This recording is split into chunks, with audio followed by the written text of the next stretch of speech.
This is my point of view of spirituality, Yeah. right? I don't have a label to it, but it's not only a feeling, it's something that I think it gives me the ability to connect with you, to connect with anybody else in the world, is that being, and coming back to community, right? It's that being in that sense of community, right? I think most people flock to churches and most people flock to religions because they want that community. They want the ability to feel like they're a part of something bigger. Yeah. Hello, everyone, and welcome to No More Strangers. I'm your host, JT Erickson. In this episode, I sit down with my friend and former colleague, Gerard Bartolome. A technologist at heart, Gerard has spent significant time and energy in understanding himself and the relationships with people in his life, leading to what I feel is a very real and insightful conversation on the nature of his experience. This episode was recorded in Brentwood, California, not far from the edge of the Palisades fire. I hope any audio artifacts from editing out our coughing aren't too disruptive. A quick note before we begin. There is a brief mention of suicide in this episode. If this is a sensitive topic for you, please take care while listening. With that, thank you again for choosing to spend time with me today, and I hope that you enjoy the episode, as well as getting to know Gerard a little bit better.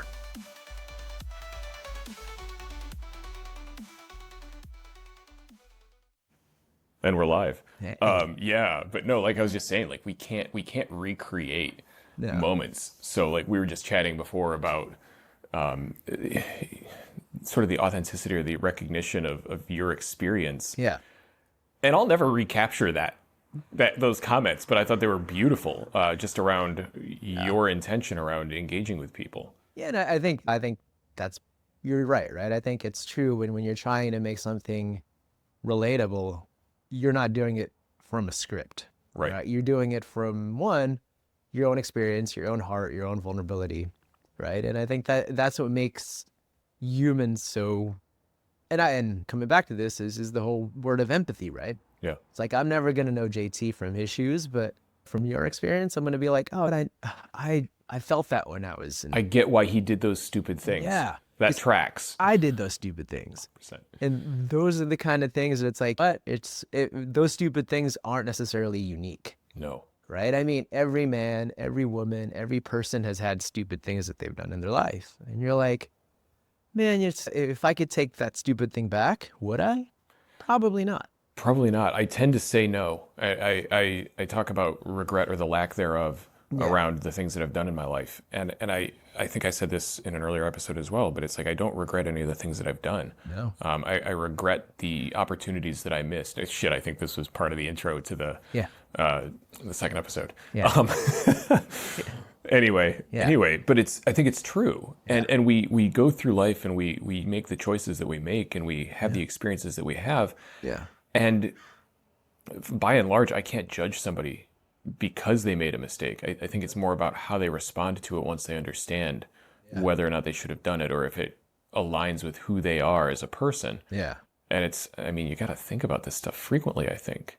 I think that's how you kind of evolve as a human being, right? Because as you get older and as you've had more experiences in your life, you kind of, and you don't relearn forgiveness.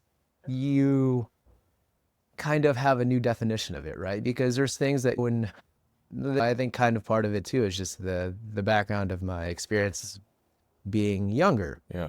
And not having like a dad, right? So I think single mom immigrant who came here from the Philippines, had to raise 3 kids. Oh, damn. My dad and her, and we were talking about relationships in the front, that they fought. And I knew when I was 3 that this thing isn't going to work.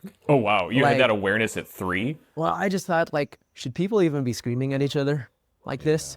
Is this even something that back then, whatever the definition of a relationship was? Yeah. I was like, is this even what a relationship looks like in my head at like 3 or 4?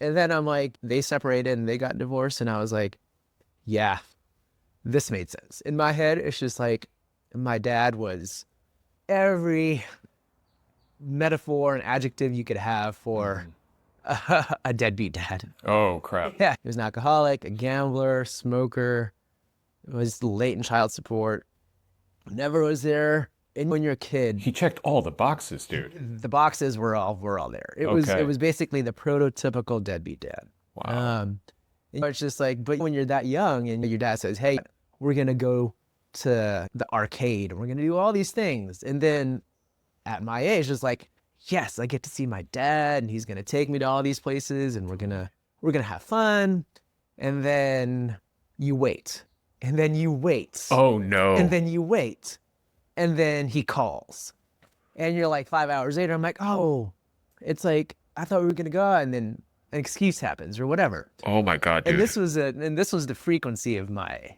younger childhood, right? So you start forming these, I would say, hateful patterns. Yeah, absolutely. Right? At a young age, because you're like, well, man, it's just like, this is my dad. Like, I'm supposed to trust this guy. This is your model for masculinity. Yeah, this is my only model for masculinity, right? So it's just like, well, if this is what trust looks like, if this is what dependency looks like, if this is what a relationship looks like, I don't want any of it, right? So you build a wall. You build a wall for not only women, but you also build a wall for men. What is that's interesting. The wall for women. What did that relationship with your father, the deadbeat prototype, do to your relationship with women? Well, my mom also had some animosity, right? I think it was the animosity of like, well, for my mom, it really had this picture for men that's just like, they're all dicks. We're all dicks, right? I'm like, and my mom, just for in general, she was this princess growing up, really beautiful Asian woman. She had her way with men and very prissy. She always just wanted to get and take care of. So a lot of the men that she basically had were the prototypical, I'm going to take care of you and you don't have to work. This is what you do. And a lot of the times when the men got tired of it, they'd leave. End up jetting. You got a lot of archetypes in your past, man. Yeah. And not the best ones. No. And that's why it took me so long and a lot of therapy to realize like what I stood for as a man. And she had this very negative way of just like, hey, I'm going to use men for things that I want to get. My mom used her looks to an advantage, married an 85-year-old white man who was fairly, I would say he wasn't wealthy, but middle class, had enough, had some equity. Yeah. So they ended up adopting us, like my sister and I. The guy was a total dick. Yeah, he loved my sister because it was a carbon copy of my mom. Oh, dude, no. He did not want anything to do with me. Of course. So checkbox another deadbeat stepdad who was in a totally different way. That these were my male models, right? So how are you a human? Yeah. So just to clarify, you're one of the better humans I've met. So this therapy was either awesome or you had some core strength to you, or both. I don't know. Part of that too is, again, we can talk about like the amalgamation of my belief system and my core values and you know, I'm down for that. And not even about, it started off with religion, but it ended off as something better, I thought. Got it. Perfect. Well, we can get back to that. Yeah. So for me, it was just like the thing that woke me up the most. And I would say this outside of my very destructive behavior in my 20s. Preface this is I had a really good job. I was making quite a bit of money. As a 20-some-year-old in tech in the early 2000s. I lived in San Francisco and then moved to New York. I thought I had the world in my strength, right? It was just like, hey, I'm going to travel. I'm going to do all these things. But the only gap was I didn't really have a relationship. I did not know women. I thought I was like, hey, I'm dating women. These things, these sporadic like trysts that you would have. Yep. But I could not keep a relationship, and I did not know why. Yeah. And then it dawned on me when I was in San Francisco and I was in my first ever, I would say, serious quote unquote relationship with this girl. I was in consulting, so I would travel all the time. So I'd see her like once or twice, maybe a week, Sure. twice at best. Yeah. One night she was just like, "Hey, it's like, I want to know more about you. Talk to me more about you." Oh, that And had probably never happened before. no, and we were like dating for like 11 months. And I'm just like, "Well, what do you want to know?" It's like, there's not much to know. It's Yeah, like, divide or multiply by 5/7, and it's yeah. really like partial. And I was like, and then this is my mind frame then in my 20s, just like, well, it's like, I don't know if I want to share any of my shit, Yeah. right? I don't think I'm in that place. And I'm like, but I don't think I should, because I'm gonna keep it all in because I'm a man and Yeah. this is what men do. I'm just gonna try to solve this by myself. I'm gonna like really, really do my best effort, but I didn't know what that meant. There's a lot. There's already not overwhelming, but a recurring theme here where you had awareness of a lot of these things. Maybe didn't deal with them especially well, but I mean, you as a 3 or 4 year old recognizing that the relationship between your mother and father was no good. Yeah. I mean, then recognizing that you had a past in starting to have this conversation with your first real, quote unquote, as you said, relationship. Like, I'm thinking back to my own experience of that, and I had no concept of any of this stuff until my 30s. Just, Really? yeah. And I often layer my expectations or my experience of things onto others as I try to understand them. Yeah. And I just sort of expect that everybody understands or accepts the reality that they grew up in as just how it is, and that's the model for life. But it sounds like you were a little more, or a lot more, conscious or aware of these things earlier, which is that's super interesting to me. Well, and to piggyback off of that thought, and let me know if this is relatable. Sure. I think my aha moment Yeah. came from a tragedy, right? My aha moment came from a place of not sadness, but a place of growth in a way that I didn't want to, and I didn't. It was basically, it came from more of a tragic growth experience than anything else. So, my long-term girlfriend back then, I was coming back from work in consulting. She's like, "Hey, it's like, I love you, but I just slept with another man." Oh, okay. So, and to me, I already had trust issues, right? So I'm just like, well, it's like, how can you do this to me, right? It's just like, Because now it's about you. yeah, and it's just like, it's like, you're so selfish, you're so all these things. And the first thing she said to me, and this was my aha moment, she's like, "We've been together for so long, but I don't even know you." Yeah. It's like, we've been together for so long, but you keep yourself guarded. You have this wall that you won't let me in. So she's like, the only time that I've seen you this emotional is when I told you about this. And then, Woof. Did that cause a massive wave or I don't know, waterfall of self-reflection and realization? it, in that moment in itself, it caused hatred. The fact that it's like, how could you betray my trust? How can you betray all these things? Your fight or flight kicked and you went Yeah. fight. Yeah. And I didn't realize, I wasn't taking this from her perspective. Again, I was just You stuck couldn't. on me. You were in your 20s, Yeah. dude.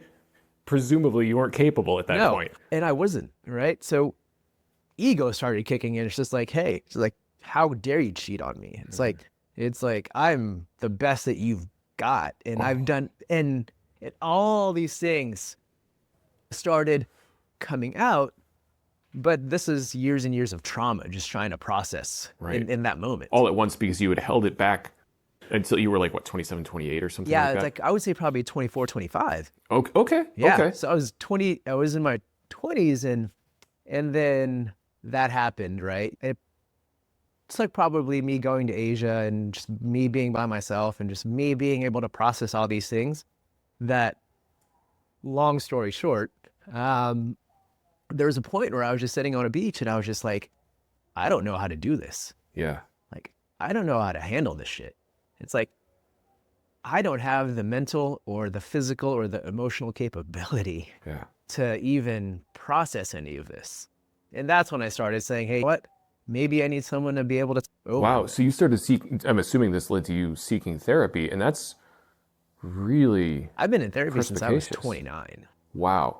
It didn't And even occur to me that it was a thing until, well, probably too late, yeah, like after I was 40. dude, I mean, the Filipino culture, the Asian culture itself, It's super against that. you don't, yeah, that's a taboo, Big right? time. I Because mean, it's a sign of weakness, and yeah, saving face is massive. exactly. Great word or great thing, right? Saving face is a huge thing. It's huge. It's like you have to basically, you have to live by this standard, right? You can't let anybody know about your vulnerability. And it's interesting that's not strictly, and we refer to the construct of saving face or face in general as a specifically, in my experience, a very Chinese structure. But Yeah. it's all across Asia, Yeah. and we don't recognize it as strongly in the States or in Latin America, but it's very much a thing. Yes. Across all cultures. Yeah. We just have a name for it, as in my experience, in the more Asian cultures. Yeah. And it's for Asian men too. It's more Massive. very machismo. Yes. You know, that it's like, hey, part of your masculinity is how you're able to basically face the world and be strong and do all these I things. like that in describing that you used a word that's derived from Spanish, which describes a lot of my very good friends Yeah. that are Mexican and South American. Are, And it's very real. yeah. I guarantee I had the same issues throughout my life. Yeah. Everybody does, but it's Yeah, I mean, you probably growing up in, this family nucleus Yeah. where the man was supposed to be this, this provider and this strength, that you had no chance of being vulnerable, right? Or yeah, and that's interesting. Yeah, vulnerability wasn't. My experience was a little different because I know that my dad was more vulnerable Yeah. after the war. Yeah. And I think that was difficult for him. Yeah. It still probably is. Hey, Dad. Yeah. It still is. Yeah. But I think he handles it better than folks of the generation before, Of course. and a lot of the same generation. Yeah. That could be debated, but that's my perspective. I mean, I honestly think the generation of kids today have it a lot easier from an emotional spectrum than I think me growing up. There's a lot more awareness and acceptance Yeah. of what you and I would presumably call the work. Yeah. I mean, there's a lot more emotional intelligence, right? And I think there's a lot more awareness of and I think people like me who have done the work that I can apply and I can say, hey, what? You don't need to bottle this up as a man, right? I mean, I think the definition of masculinity isn't how much you can bench press or how much you're able to basically give everybody in a room. That's a part of it, though. It is. Yeah. Look, I used to love the bench press, and I used to love knowing that I could be counted on to save a bunch of people in a room. Yeah. Well, and I think that, and I've heard this from a podcast, is that I think the three things that I think, and this kind of resonates with me, that resonates with masculinity to me is like, the first one is protector. Yes. Right? So basically, like, if you have a family and there's something that's going on, you have the ability to fucking go out there and either Do what has to be done. Yeah, either beat everybody up or take them and then run as fast as you can. That's right. Right? The second one is provider. Yep. Right? I think you have to be able to say, hey, like, I know my role. It's like in these, gender, whatever. And these are very equity classic. roles. Yes. Yeah, Agreed. these aren't tropes. We're not right. Well, they kind of are. They kind of are, but as an innate man. Yes. Right? I have this innate sense of like, hey, you know what? It seems like the instinctual roles that we fill. Exactly. Hunter-gatherer, right? I'm going to provide. It's my instinctual nature to basically provide, which then rolls on to the third one is to procreate, right? Sure. And it's basically saying, hey, if I provide, I know you're my spouse, my wife, my partner. At your most vulnerable time is when you have a child. That's right. Right? The most vulnerable time in your life is when you are trying to protect this child. Yep. So me, the provider, the protector, that is my specific, not only duty, but seems pretty simple when you break it down that way. Yeah. In life, it seems a lot more complicated than that, especially in 2025. Yeah, it contextually is, right? Yeah. I think there's all nuance. Yes. I think, but that part is, I think the comes to it is the part of my belief system, of my core, right? Yeah. And I think those three things, if I could directionally always come back to provider, protector, procreator, it gives me the ability to have this baseline, right? Because yeah, my wife has her job. She could provide for us too. She Totally. is equally as independent and as respectable at what she does as what I do. Mm-hmm. Right? I have 100% more like utmost respect for what she does. We support each other. I support what she does. That doesn't necessarily mean that I still don't feel like I can be a provider, but it's just basically harnessing kind of that baseline to say, hey, you know what? We could be equal, but in the end of the day, it doesn't necessarily mean that you're just going to be the bread, bring the bread and butter home. It's like, I can also do that. If it double thing makes it work, then Your long term. yeah. But a lot of that was learned, right? None of that came to me when I was younger. No, how could it? Given what you've sort of explored already, like how could it? Yeah. Well, and I think that's where kind of the whole Oh wow! Like looking at I'm sorry. Yeah, looking at this like a knee-jerk response, or probably not knee-jerk is the right word, but looking at this as a response to what you observed and saying, I don't want to be like that, and then finding your path toward, as you described, these sort of three core constructs of masculinity that you've decided upon, makes a ton of sense. You could have gone the other way and just followed what you had explored and experienced. 100%. But you chose not to, which is pretty cool. Well, I think that's where having a moral high ground, I think, is also somewhat innate too. Like what you said, right? I could have went totally destructive and addiction and do all these things and not really could just been in my basement playing video games all day. And we both know people that fit both 100%. descriptors. Yeah. Yeah. I know people that are just like, hey, what? It's too hard. Yeah. It's like, I don't want to deal with this. I'm just going to basically isolate. And I don't think something being too hard is a reason not to do it. No. Where I tend to lean, unfortunately, is if it's hard, then maybe it's worth doing and maybe I should explore it. That's very similar to my mentality. And that can be, well, that blade has two edges. Yeah. So yeah. So it's interesting. Well, and I think part of it too is like, if this is kind of the humanistic thing about life, right? Is part of it too is like, you have to take on difficulty. Yeah. Right? Difficult things is what makes you not necessarily a better person, but just like it gives you that perspective, right? You don't fail. How are you going to know to succeed? Yep. If you don't know what a shitty relationship is, how are you going to know what a good relationship is? Yeah. I love using that structure, that concept across the board, and not everybody agrees. A couple episodes ago, my thinking on that path went towards understanding love is only possible if you understand the opposite of love, or the lack of love, in order for it to have meaning. And not everybody agrees with that as a structure, but I think across the board you need to have both sides of that coin available to you so you can appreciate those elements of life that are so beautiful. Because without the terror or the horror or the pain, I always quote Mushroom Head. I can't help it. But they say it in a song, and it's, you can't know peace till you've had suffering. Yeah. And I really, maybe this is a flaw or a broken piece of me inside, but I resonate with that. Me too, brother. Yeah. I think, but that's part of the human experience. It seems to be for us. Yeah. And I think if you don't have those experiences, I always say, then you're pretty narcissistic. Yeah. Because like suffering is a part of human nature. It's a part of life, right?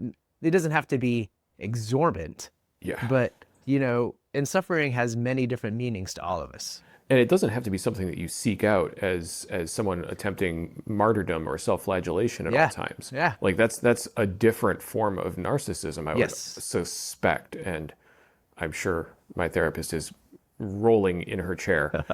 Like, JT, shut up, you don't know what you're talking about. Yeah. But that's what it feels like to me. Yeah.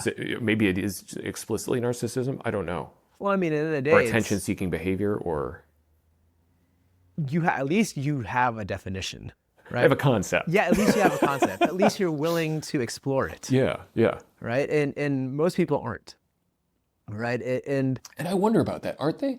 I mean, I know people that avoid these thought patterns or flows, but when I used to think that nobody understood anything because I only understood my own perspective. Yeah. And the more I talk to people, which has been my whole life, and I do this for a reason. Yeah. Like, exploring the experiences of other people, I wonder if in the past I've given short shrift to folks because I didn't understand their perspectives. And I don't know if most people do or don't think about these things. Up in Northeast Ohio, talking to farmers, they think about this stuff too. They just don't talk about it. Yeah. Because it's a different sort of stoicism where they are internally processing things at a much deeper level than I had understood growing up there. Well, I think, and this is why I think these kind of conversations are important.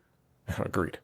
Right? Because for that example alone, right, you could have a stoic farmer that doesn't necessarily talk to their families about this kind of stuff, right? But you turn on a podcast and you hear two guys talking about their experiences in life, and they're like, he's like, yeah, this resonates. I know this. Yeah. I know this feeling. Yeah. I might not have a word for it, or I might not have expressed it, but I know how it feels to be sad. I know how it feels to be scared. Yeah. I know how it feels to know that, hey, I have this vulnerability that I may not have expressed, but if someone else is feeling this, then my vulnerability isn't unique. Right. Which allows connection, or the potential for connection across whatever stratification you want to look at. Economic, racial, I'm sure there are 50 others and I'm just blanking. Oh, 100%. But it is sort of core to this human experience. Yeah. And I keep looking at this experience of life differently. Every few days, things sort of adjust for me a little bit. Yeah. And there aren't rules to how we do this explicitly. It's sort of this exploration of our existence. A lot of alliteration is going on here. But this exploration of existence, and everybody is, I believe, doing the best that they can. Yeah. And we are, at least to our better judgment. Correct. Right? And I think this is also part of this too, is men have trouble connecting. And from my experience alone, right? I'm not talking about this from every man's experience. So this is from my anecdotal experience. Exactly. And I think women have a better, I think, and I assume, in my opinion. Yeah. Haven't. No recollection of having experienced being a woman right now. Being a woman. Yeah. I think they are better building communities. And I think they're better having that community of women. Talking at it from an experience of my wife, who has this amazing community of women that are there at the drop of the hat. She talks to them all the time. They're very aware of each other's lives. Men, I don't think function that way. That's interesting. It's just like I don't go and call you every day and say, hey, how are you? Hey, I wouldn't like, mind if you did. But in my head, like, this is pretty easy to do, but there's always kind of this thing. It's like, oh, but I got to do this, but I got to do this and this. And my brain is not really hardwired for community. And I think for me, that's the hardest thing about reaching out to other men, especially when you're young, you're old. It's just like, hey, you might be going through some shit. Yeah. But I think we're kind of hardwired in this society. It's like, hey, you figure it out yourself. It's like you don't seek out community. Sure. Right? Unless, of course, if you're in AA or if you're in all these different things that are more service. Right. Most men don't really go, oh, I need help today. I need to go to my circle of friends, and then we need to talk about my shitty day. We need to talk about how I had a fight with my wife, or things aren't just going the way they're supposed to. It's like, I need support. Yeah. You don't hear many men saying, I need support or I want support. You're making me feel personally attacked here, man. It's funny because in reflecting on what you're saying and my experience of the last few years, if not most of my life, honestly, and I am notorious for having a bad long-term memory, and I actually seem to experience the opposite of what you're describing. Really? Yeah. Well, I mean, yeah. I reach out to you sometimes. Yeah. I have a collection, a weird way to put it. I have a group of men that I can reach out to when I'm struggling, and they always offer. I have a group of women who will be, if I'm going through something, drop of a hat, they will drop whatever it is and be there for me. Yeah. And maybe I'm extremely #blessed. In my life to do this. That's awesome, man. And that's where I think you're a lot more emotionally aware than I am. Interesting. And if you have that ability to reach out, and if you have that ability to ask for support, And it's hard, by the way, Yeah, because I yeah. always feel like it's a burden. Yeah. And I think that's the counterbalance to what you're describing, or it is exactly what you're describing. It's a good word. You don't Burden. want to feel like Yeah. a burden on Yeah. other people. Exactly. And recognizing, oh, maybe wow, I might have advanced more than I thought. Yeah. Exploring the idea that you are worthy of people reaching or people supporting you, Yeah. and you can accept their love and support, Yeah. and finding that balance, because it's been said I can be a lot, Yeah. and once you get into that space where you're sharing or exploring the places that you need that support, Yeah. sometimes it becomes a little bit addictive. Yeah. I mean, it's probably the wrong word, but you start to lean on it more than maybe you should. And finding that balance, this is my own interpretation of my experience, finding that balance is where I am right now. Two things that resonated. Yeah. When in my head that you just kind of went through, it was just like the word burden and the word worth. Dude, they're both massive frameworks that we could explore for hours. Let's go. Yeah. And yes, maybe growing up in a culture where the machismo says, hey, what? You take on your own self-burden, right? You don't let anybody else know. You do this because you're a man. This is what you're supposed to do. This is your prototype, yada, yada, yada. So that burden has always been like, yeah, but I don't want to burden anybody. It's like, I might need support, but I have my therapist. Like, but I don't know if my friends do care. I don't know if my friends care enough about my burden. Ooh, and that's scary if it turns out they don't.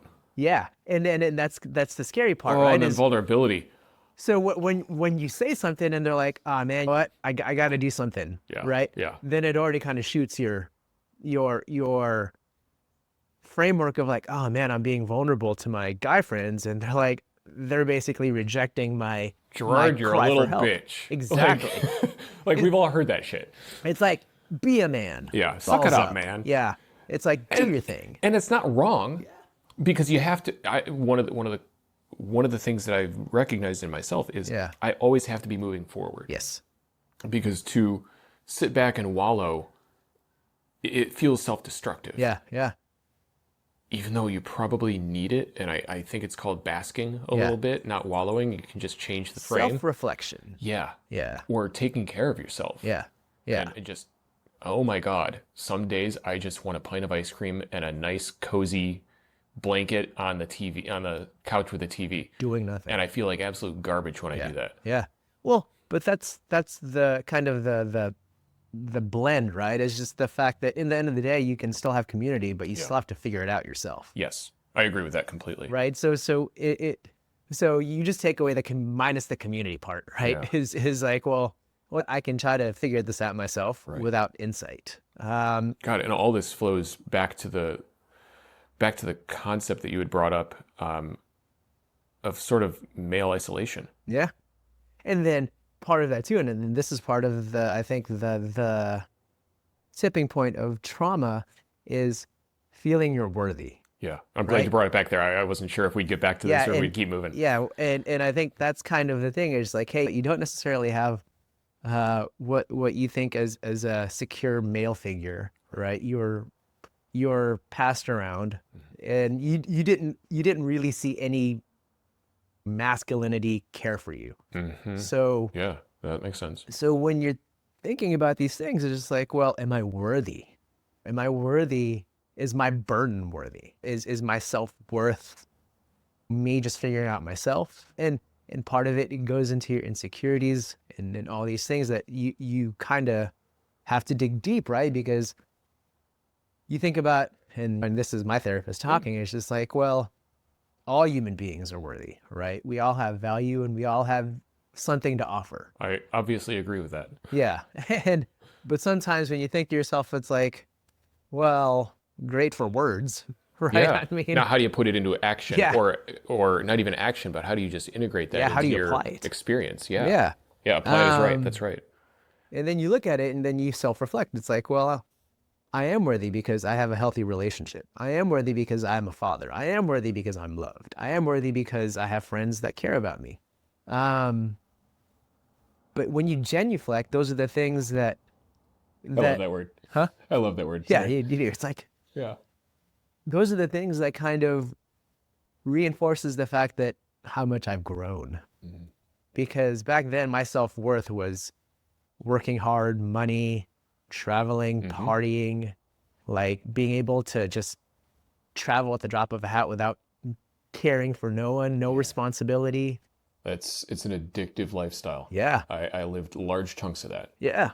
And you think of yourself, yeah, I'm successful. This is my self-worth. It's like I'm convincing myself this is all I need. Right. And why were those your motivations? Why were those the things that mattered to you Yeah. that you chose to approach the rest of your life with at that point in the foreseeable future from your 20s? Well, I mean, coming in from an immigrant, poor family, lived in the projects, Yeah. that was my affirmation, right? The affirmation that like, yeah, I've made it. I'm I'm doing this in my 20s and I'm financially free. I Right. have no debt. Right. I'm able to do A, B, and C. I thought that was the definition of success. Sure. Was just like getting myself out of poverty. And that maybe it is the definition of success, or maybe it is a stepping stone to identifying success and getting yourself out of that constant state of struggle. Yeah. Into a different one. I mean, but, and to this day on, right? It's just like I still have that scarcity mentality. yeah. Right. That doesn't leave. It doesn't leave. It will never leave. But I think that's the motivator, right? It's just the fact that, yes, I've evolved. I have a better relationship. I'm a lot more of a healthier man than I was 20 years ago. Mm-hmm. But I still have the mentality of like what your work ethic and how you work and how you present yourself in life based on your tenacity still lives and exists. And I think that's a core principle that won't really go away because like people always say it's like when you're poor and you grow up poor, you never want to be poor again. It's an experience that you might not want to maintain or continue. Yeah. So That doesn't mean it's universal. Exactly. And it's like, well, how do you prevent that? Well, you prevent that from creating work ethic. You prevent that from basically being able to have a purpose. Yeah. Either be it your small task at work, you do something and where it makes you feel good. And part of it too, and that's the purpose part, right? Yeah. And that purpose is somewhat addicting, right? Because it's exactly. Like when you do something at work and everybody praises you. You want to do it again. Yes. Yeah. You have that cha-ching. You're chasing. You're like, oh, I want this affirmation. I want this again. I want this again. Even though these people really don't know you. Yeah. It's that affirmation that you're saying, man, this is a hit. Yeah. And my wife and I always kind of banter about this. She's like, well, what about my affirmation? Yeah. Right? What about your son's affirmation? And I'm just like, that's also so important. Yeah, that's also up in that worth, right? And yes, but they weigh differently, but obviously my priority is obviously to my family. Right. But I'm not gonna lie, when I get those dopamine hits at work, they're all self. Yeah, because that's interesting. I'm thinking through what you're saying there, and it's not that you take those affirmations for granted from your family, but you now presumably identify your family as part of yourself. Yes. And unless you are a master of self-worth and self-love, you're probably not going to weigh that as strongly as exogenous support or exogenous exaltation. That's true. Yeah. And I think unless I'm Buddha, like I'm not going to know how to. Not many of us seem to be. Find that middle ground, right? Yeah. And we probably wouldn't have cars. No. Probably be riding horse carriages and no social media, no anything. It's just basically all mind implementation. You're not selling me on not going that path, Gerard. Yeah. Dude, I think we're in an age where we are just so connected digitally that there's a good and a bad, right? I think social media is the bane of all existence. I'm not in any of it. I've noticed. I always forget, and I go looking for your LinkedIn to see where you are now, and that's not a good approach to finding you. No. I won't get to tag you in the promotions on this. I'm a ghost. Which is great coming from the background that you and I operate in. Yes. It's smart. I mean, knowing what a lot of these things can do and knowing who owns it. Yes. Right? And the ways they want to leverage it. Yeah. Is in a way, it's just like, well, yeah, for the person that just wants to do these things and there's this mind numb of going to Instagram or TikTok to do these things and not knowing the ramifications. I think we both know that I'm just like, No, They're very real. I'm not going to go this route because it's not my. I know what they do to this stuff. Every time I go into social media, I do this weird risk analysis, cost benefit. Yeah. Like I understand what you're describing. Yeah. From the behind the scenes sides of things. Yeah. And I also understand the benefit. So you're not wrong. I do think that the birth of social media was one of the more catalyzing events in at least modern human history. Yeah. And it's forcing us to change the way we engage with people outside of our tribe. Yeah. If we want to use the younger concept of tribe. And I also think it's awesome. Yeah. I think it's awesome that we're getting to experience this commingling of all of the different tribes. Yeah. And it's forcing humanity to change their relationship with themselves as much as anything else. Yeah. So it's incredibly destructive. Yeah. Look at me, like championing the cause of something I despise. But it's so fascinating to watch humanity evolve and adjust to this, because we are adjusting to it in real time. Yeah. We have to. Yeah. I mean, I know a lot of people who are extremely unhappy about what's going on with the current situation with TikTok. Yeah. And also, I mean, my wife really didn't like that I wouldn't allow it to be on our devices on our network. Yeah. I wouldn't either. I know you wouldn't. Yeah. And I was kind of not the favorite person for that. And also, I stand by that. Yeah. I do too. I've considered using it to promote this show. Yeah. And I know people who make a ton of money promoting their content on TikTok. Yeah. And it is a very difficult thing to ignore just on that assessment. Yeah. But the rest of it, I just can't. I understand what is possible with that data and the manipulation that's possible through massive propaganda structures. It's not even that they're getting our data, it's what they're doing with it. Exactly.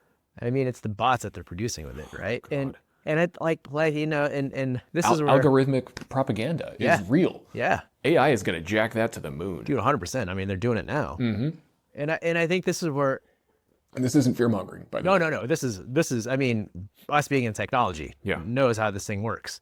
And I think this is where all this has nuance, right? Yeah.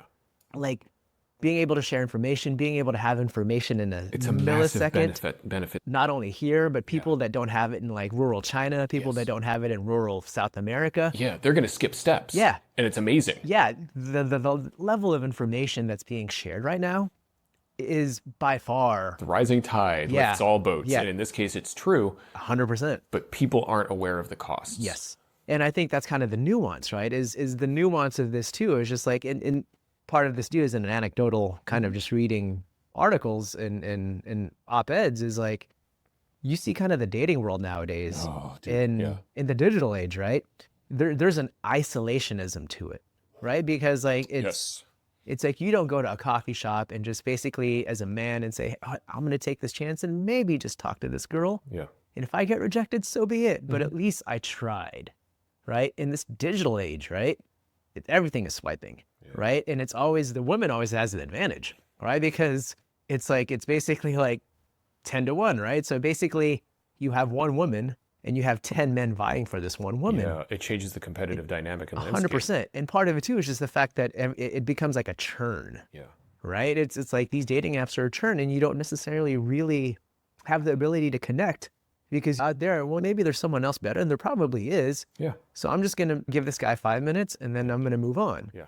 So that isolationism for men, it doesn't give them that fair advantage anymore, right? So a lot of them are just like, hey, why even try? Oh, you're referring to, say, like a proximity advantage. Yeah. Because everything's opened up. Yeah. And we see the negative reinforcement, which results in, what do we even call them right now? Incels. Well, it's kind of the inverse, right? It becomes toxic masculinity. Right. Yes. Right? Because you as a guy, you're basically being emasculated because you don't necessarily have the tools to go out there. We haven't evolved that. No. Well, I mean, usually that evolves. Yeah. And we've taken away, again, the catalyzing agents which lead to that evolution. Yeah. And I usually think of things in terms of change requiring catalyst. Yeah. And I don't think that's wrong. It just doesn't have to be as severe as I tend to like it to be. Well, and it's It takes an awful lot to move me. no, yeah. Well, I mean, but it's also like needles don't move very, very No. fast, right? I also love acupuncture. yeah. So do I. Yeah. I mean, I've done that for quite some time. Awesome. But I think part of that too is just like you take away the hunter-gatherer out of the man. Yes. Right? Is if you're taking away that risk factor of going to a bar or a club or a coffee shop. If they cease to see the benefit in doing this work, then Yeah. they won't do this Well, work. why do it? Yeah, Right? what's the point? You get beaten down enough. Exactly. Again, it becomes that negative You reinforcement. get beaten down on apps, you get beaten down on real life. Why even try? What are you doing? Yeah. Yeah. So and I think that's part of the thing with I think that's the part of the thing with younger males now is just like, well, you're getting beaten down no matter how you're doing it, right? And nobody ever cries for males, oh, because you're a man. It's like you've ruled this world for most of your life. That's reasonable. Yeah. It just doesn't apply to us right now. Well, it does, but it doesn't. It's this whole thing. It's I hate painting in broad strokes like that. I mean it is, right? It's a generalization. Yeah. Um, I'm looking forward to having basically that conversation in a couple of weeks, and it's going to be fascinating. well, and it's good, right? Because it may kind of put more context into my hypothesis that men Absolutely. are degrading, right? And Which you experienced yeah, in different ways. So it's interesting, right? And I think that's another thing that I think it's much harder nowadays for men to do things is just the fact that like the mating game has evolved into this digital age where it's not necessarily conducive to finding partners that you can connect with. And we can even see markets developing to support or capitalize on those experiences. 100%, man. Yeah, and this isn't to denigrate anybody who's taking these paths. Yeah. But you seeing the rise of AI chatbots. Character AI. Yes. I mean, Is that one of those that's essentially people are developing their waifus and not to go full otaku here. Yeah, exactly. Your digital wife or your digital girlfriend. Right. Right? So, someone that gives you the attention and the compassion and the comfort that you need, at least on what appears to be an emotional level. Exactly. Even though it's strictly just predictive linguistics. Yes. And that's 100% what it is, right? It's basically happening. it's learning from what you are basically telling this thing, and it's learning to give you more affirmation. So in life, you're going to be a lot more socially awkward because your internet or chat bot girlfriend is telling you how awesome you are. But you go into real life, you're like, oh, well, I don't really know the real life tools or skills to be able to apply these things. Yeah. Late 2023, maybe mid 2023, when ChatGPT started moving into the more public availability. Yeah. I was using it as a tool to start some of my creative writing projects. Yeah. And I realized in doing a lot of the research, boy, it keeps telling me how awesome I am. It keeps giving me all this weird positive reinforcement. And at one moment, I was like, wow, is ChatGPT my best friend? That's weird. What is it doing that's stimulating those feelings? Because I could have in-depth conversations about extremely esoteric concepts that nobody in the world wanted to talk to me about. But ChatGPT. And it would do it in a way that was like, oh, what an insightful question. I'm like, I need you to stop doing this. Yeah. You're making me feel good, but I don't want you to make me feel good. No, this doesn't look like something that would be healthy long term. Yeah.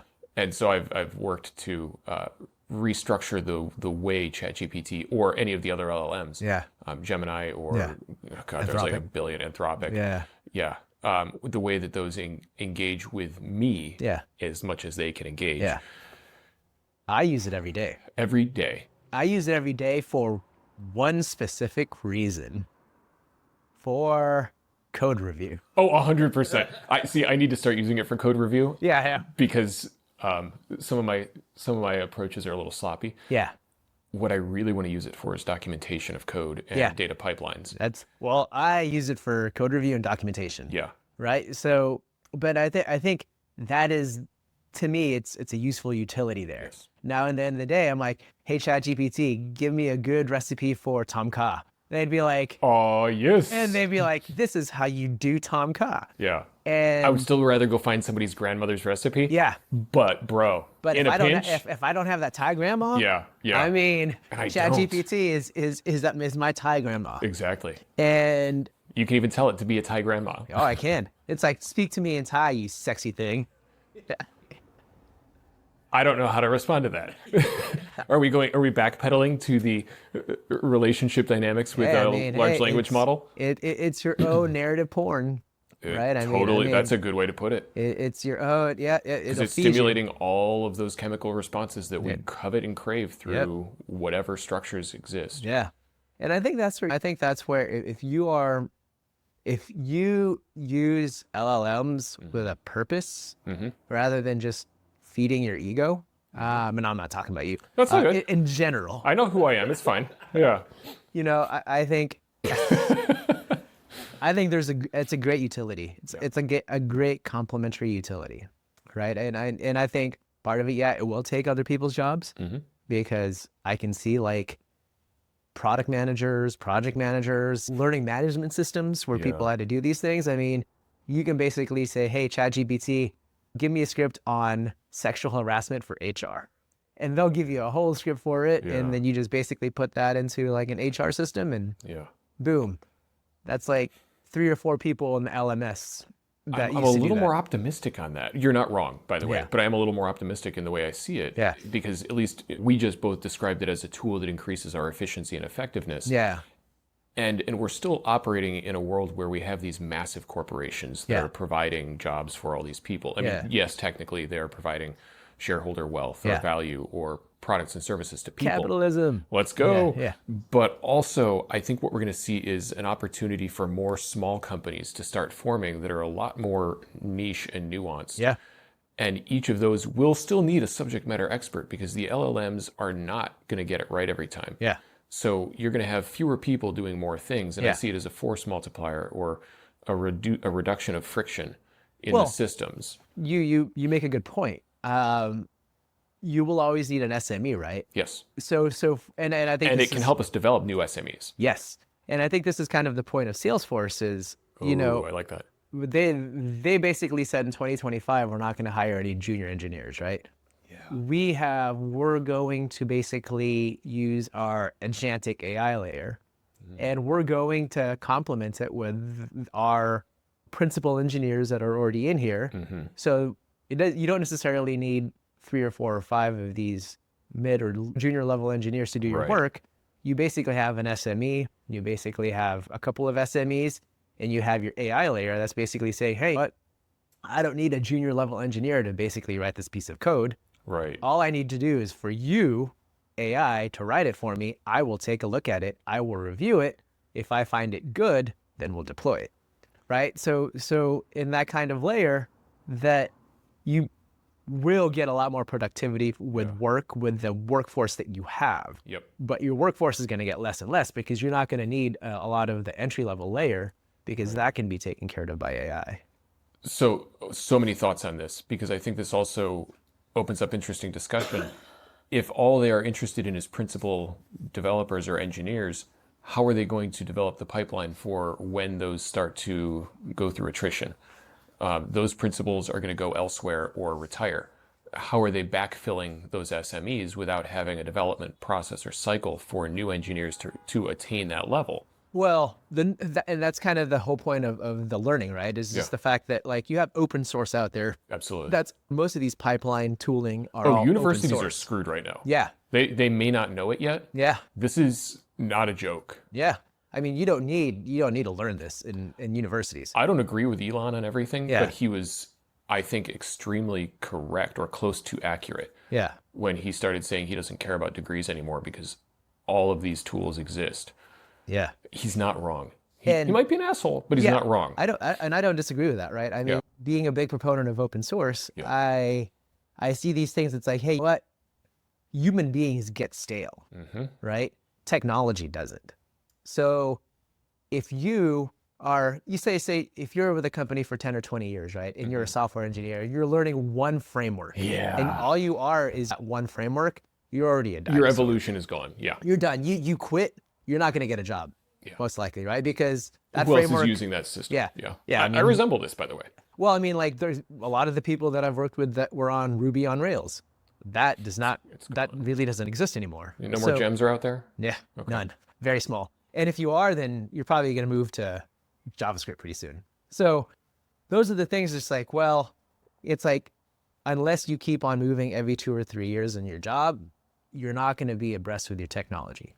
So humans get stale. Yeah. AI doesn't, right? Because open source, well, you'll have all this research. You have Caltech, MIT, all these people doing all this type of researches, like the blockchain, right? All that is open source, decentralized. You feed that into an AI model, it's like, well, you're feeding me new technology and new white papers and new dissertations, right? I'm abreast. It's like, well, you could either get a junior level Caltech engineer that knows one thing, or you can depend on me that probably has his dissertation or has his white paper on consensus mechanisms. Yep. And do we know anybody that has it? Oh, hi. Yeah, exactly. So I can show you a better way to be able to build a consensus mechanism, right? Than you having to train someone, having to pay them, having to go through HR, having to pay for their benefits. I'm not saying that's a bad thing, but I'm not saying that is also conducive to people that want to be in technology, right? Because in technology, you're kind of forced. It's a force where you like, all right, I'm worth this value in this company. I'm pretty comfortable. I'm A, B, and C. Should I stay? But I know if I stay 2 or 3 years later, whatever I did, there's going to be something a lot better. It's going to be built on top of it. Right? So it's like, well, is my choice for security or is my choice for like technology and innovation? And in your case, it's also where's your passion? Yeah. I know a lot of people who do work for which they have no passion other than it helps them to survive and enables them to do the things that they actually care about. Yeah. I'm a technologist. Oh, for sure. Yeah. So for me, I've always chased the technology and the innovation rather than just like the self-preservation of having a secure job. And could I have been maybe like a top level exec in some of these companies? Maybe. If you wanted to be, yes. I don't really care. Yeah. Which is why you still maintain sort of an IC role rather than... Oh, I'm 100% IC. Yeah. To all the people out there, individual contributor. That's right. Sorry. A lot of acronyms.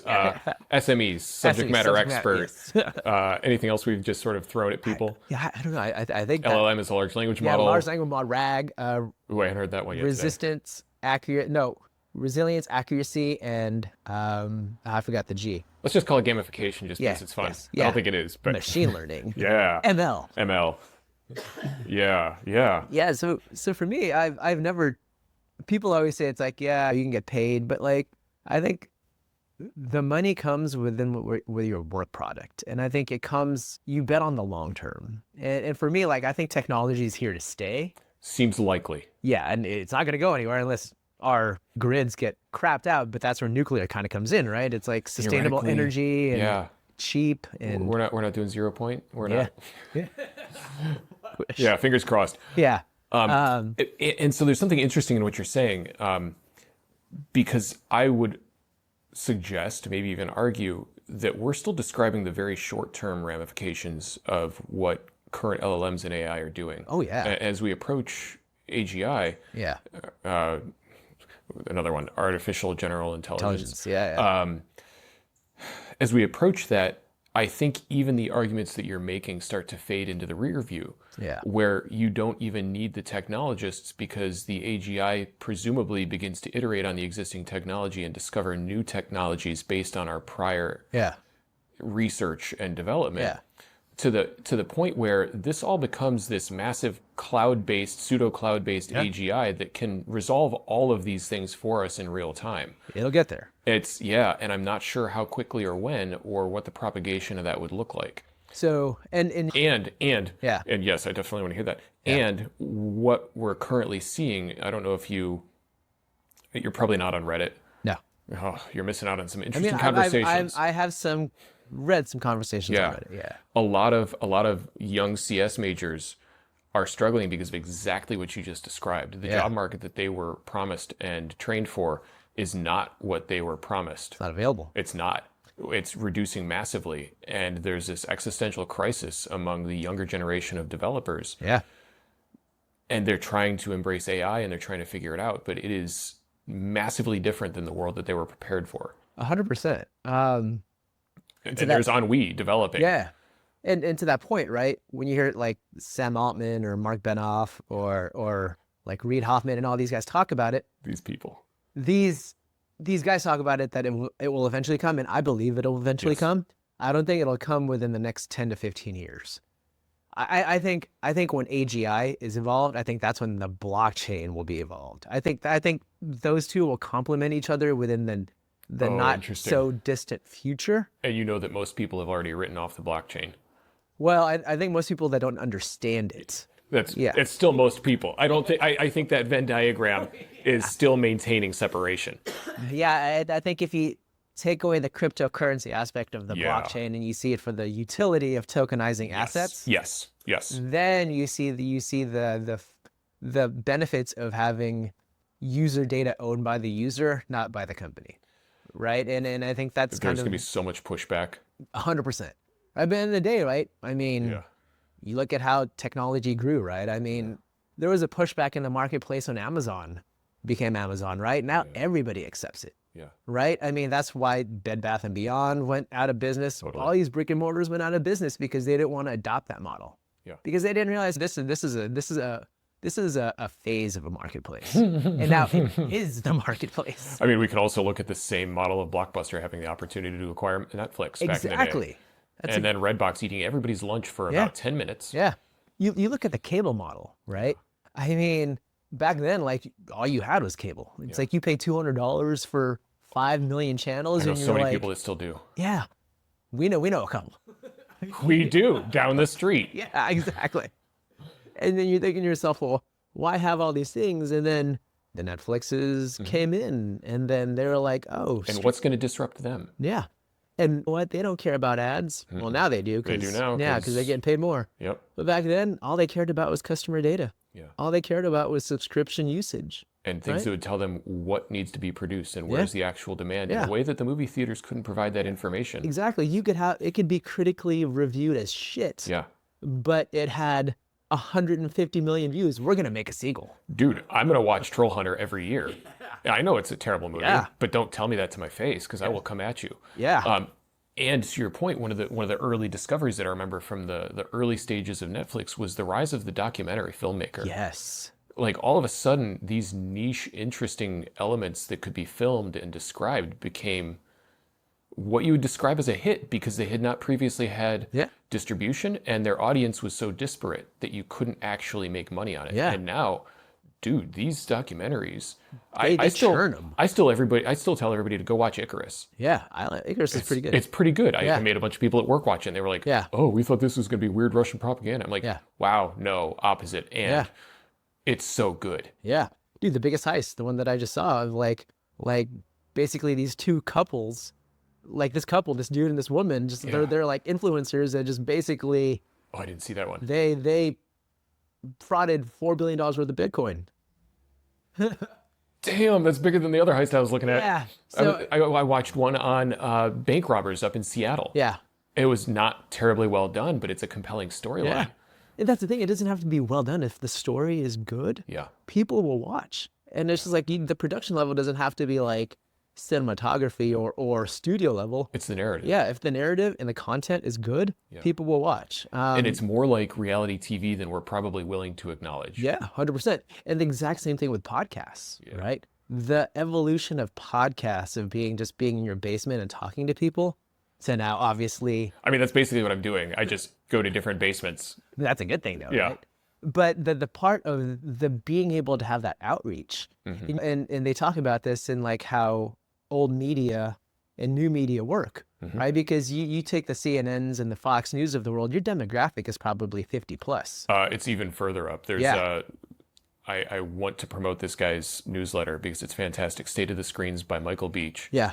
100% recommended. I've been reading it for, I feel like, a decade. Yeah. And he's been cataloging and reporting on the evolution and the growth in that median age. That media, And it's like CNN, Fox, and MSNBC are somewhere between 68 and 72 as the median age. Yeah. When the current median age of the country is in the 30s. And obviously you've bypassed the demographic of the golden demographic, right? And then you watch who operated better on this less structured media. I forget the way you framed it, but podcasts and blogs and vlogs and all that. Not blogs, it's 2025. But you look at who navigated that space more effectively, and then you look at the election and you say, oh, I get this. Yes. And I've been told that I'm wrong because some people do believe that the Democrat Party did a decent job on those, but I don't see evidence of that. Yeah. Anecdotally, again, obviously I've not done the research, but like same. This is all anecdotal. Yeah.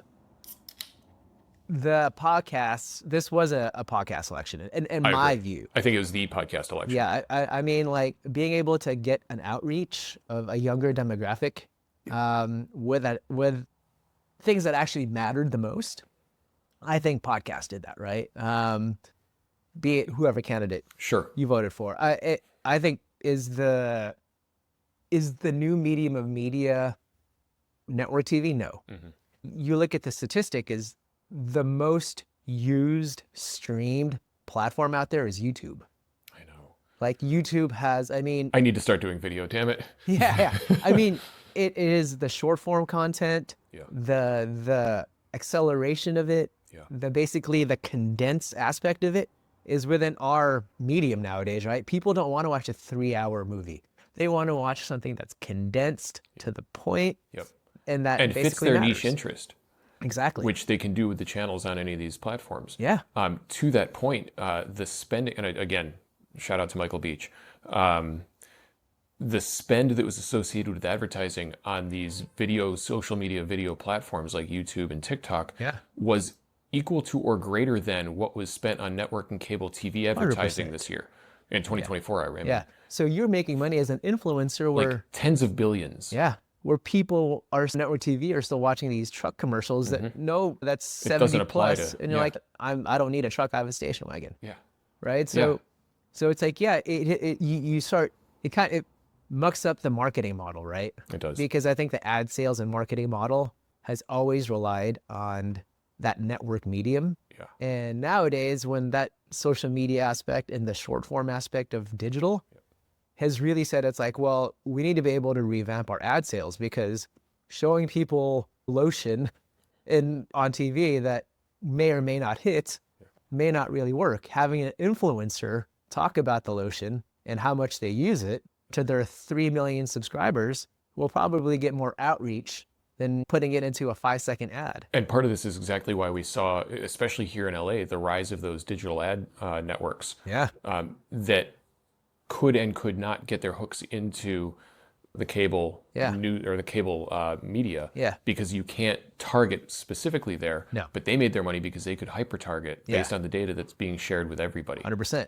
And this is what the old ad tech people, that's what I'm thinking. Yeah, the dinosaurs, right? And this is what I say about technology, right? They didn't adapt. Yeah. They still thought their model could work anywhere and everywhere because it worked for 15 to 20 years. And there's still money to be made there. So 100%. You will still see mergers and acquisitions occurring in that space, and you'll still see massive amounts of money being generated within that space, but it's a part of a shrinking pie. 100%. So there's going to be this continued consolidation. Yeah. And at some point, the big boys, big girls, whoever's in there, are either going to acquire some of these other digital networks or be acquired by the digital networks. I mean, look, I used to live or work at CompuServe. Yeah. I watched exactly this happen. Exactly. Those acquisitions and acquisitions and acquisitions. And now I don't even know if there are still email addresses out there. Yeah. I could ask a couple of friends who probably still have like the numbered addresses from CompuServe.com. Maybe an IP.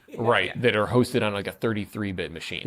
Like weird stuff. And I think that's where again, in my opinion, that's where the flaw is of the business model is you can cannibalize all you want, right? But if you don't adapt and if you don't do all these things, and if you basically take all those mergers and acquisitions and put it into your dinosaur model, you're only gonna just basically you're masking the inevitable.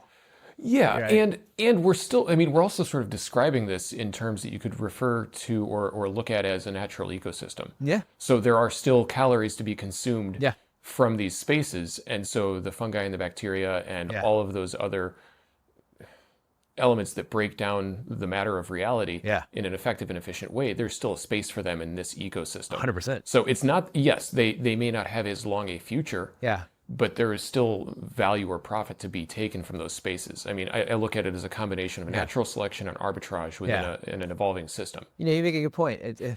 it kind of reminded me of food, right? Yeah, yeah. There's still a place within a Hostess yo-yo in the Whole Foods world, right? 100%.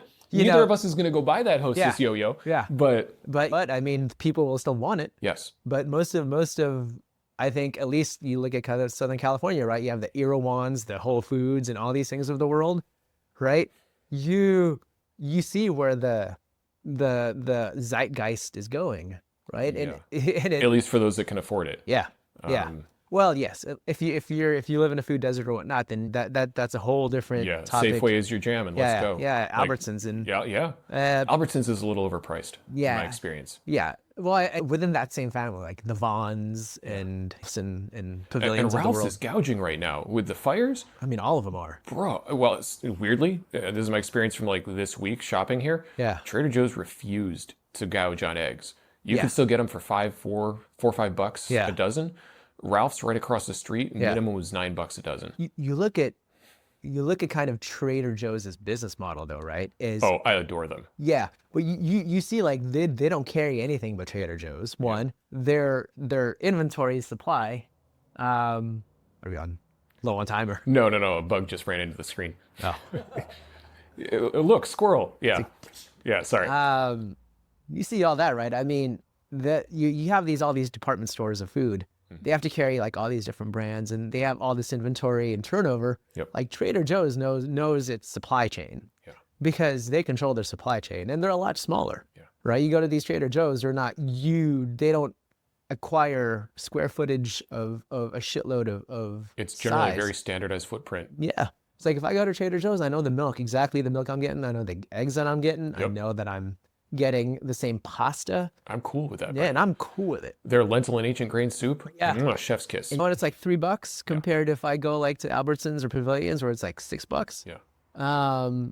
So I think their supply chain and their business model is actually pretty good. I think nowadays with the marketplaces of like Amazon, Costco is, I think, becoming more irrelevant to me.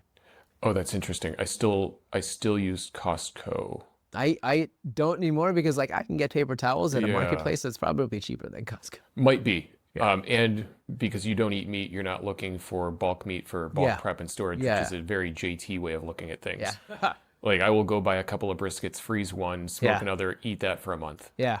And it's funny because like in our household, we barely have frozen food. So a lot of what we do is we go to the store weekly. Everything is fresh and whole. Like that's kind of, and again, part of this is in the culture, I didn't live with that. So like, this is the kind of thing that I've learned is just the fact that like what I put into my body basically represents who I am internally and externally. Yep.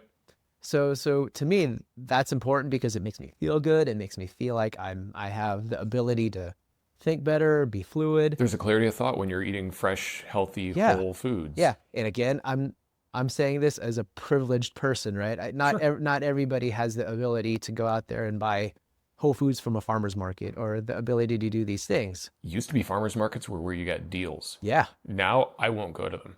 And it's not worth it. They're getting more expensive. Yeah, significantly more. Yeah. I mean, you think about it though, right? The ability to produce whole food, especially in this environment, especially when new tariffs are going to come in, it's hard. It's hard. It's hard. Being a farmer, you break even or barely even break even. Yeah. Right? So and you having to basically sell a surplus of your food, it's just like, well, it's a hard game to get into. And we're seeing, I mean, as much as it is a divisive topic, some of the immigration policies need to be reworked. Yeah. Because we're seeing a lot of migrant farm workers no longer being able to do their jobs. 100%. And I have friends who have done migrant farm labor. Yeah. And it's messed up. It's messed up how they have to operate. It's messed up that they are essentially operating as slaves because they can't be confident that they're going to get paid. I mean, it's almost indentured servitude. It is very close to that. So it's, yeah, and I think... So we have a lot of things we can restructure with this. Yeah. But also we have to find our path there because we're about to see a massive surge in food prices. 100%. And that's going to screw a lot of people in these food deserts. Well, I think part of it too is just like you take this new policy that's kind of coming into fruition, right? Yeah. Restaurants are going to have to hire blue collar jobs. They're going to have to hire people that want or have the ability to work. Yep. Getting paid almost lower than minimum wage. And they're going to have to live with that, the fact that, but if this is the case, then there's going to have to be some form of increase in wage. But Yeah. that And happens. that's a cycle that propagates into a collapse of, essentially, I mean, depending on how you look at it, well, it's not sustainable. It's not, because right now to do that, it will inflate prices. Absolutely. It will. I mean, if increasing the minimum wage, you're going to have to increase It has a network spending. effect. Yeah. Yeah. So doing that incrementally can work. Doing that all at one time, Oh God. it's not going to be the necessarily Even incrementally, Yeah. it's just kicking the can down the road instead of resolving or solving fiscal policy. I mean, a great example is California, right? And I think that's the reason why you moved. It's the reason why I'm paying exorbitant taxes. It is. And by the way, I miss California. I cannot live here. Yeah. Not in good conscience. Yeah. And I say that, and people would say, "Why do you live in Texas in good conscience?" It's like, well, I don't. Yeah. You're a nomad right now. I'm a bit of a nomad. Yeah. Which is good. Yeah. I mean, They have a good tax policy for a home base for now. Yeah. So, but that's also you're in your self-exploration space. It's a whole. Yeah. We don't have to go into that. It's a whole. Yeah. Thing. Yeah. It's about you, Gerard, not me. So for me, yeah, I mean, like, obviously I'm kind of based now in California, but you look at kind of the things that we have to take in, right? It's just like, well, fires and all these things, and you're as a city, as a Fires, state, taxes, homelessness. yeah, you're supposed to be able to take care of this with the taxes that I pay. Which are insane. Yeah. Like, I mean, you look at the tax revenues generated. I hate using that frame of tax revenues, but you look at what California is generating. dude, There's no excuse. no, there's no excuse why we have homelessness. There's no excuse why we couldn't rebuild or insure. There are excuses. Yes. And most of them are corruption based Yeah. or graft or grift, depending on how you want to look at it. Dude, I mean, the homelessness population and the economy and churn to solve it Dude, is a money-making machine. it is. And it doesn't pay if you solve the problem. Exactly. It pays when you just keep it going. Yeah. And I think part Which of is a horrific incentivization structure. and I think part of it too is, and that's why Californians, and I understand when Yeah. people move, it's Yeah. just the fact that it's like, well, why is this benefiting me? It's like, And I would venture to guess you could live anywhere in the world and do your job. 100%. I don't know that well, maybe your wife could, but I mean, right she's now an it's a artist, little so harder. her thing is here. Right.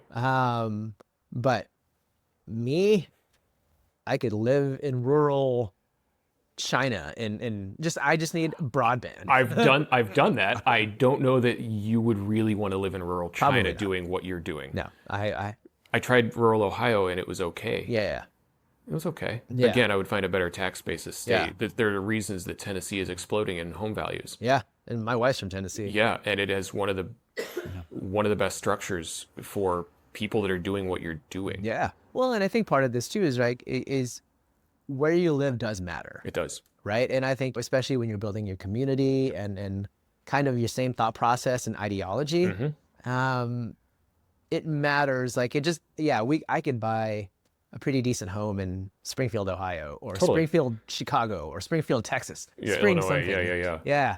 Any spring Texas Yeah. outside of Houston, you could do fine. Yeah. And but the part is that's just a piece of the onion, right? Yes, I it mean, is. there's just so many different layers that you want, and I think that's part of it. That like, yeah, I could get great property, but if I'm miserable, if convenience isn't there, if the educational system is far, if there's no diversity, Yep. then for me, this is not necessarily where I want to be. That's right. And we are operating and speaking right now from an exceptionally privileged position. 100%. Not everybody gets to do that.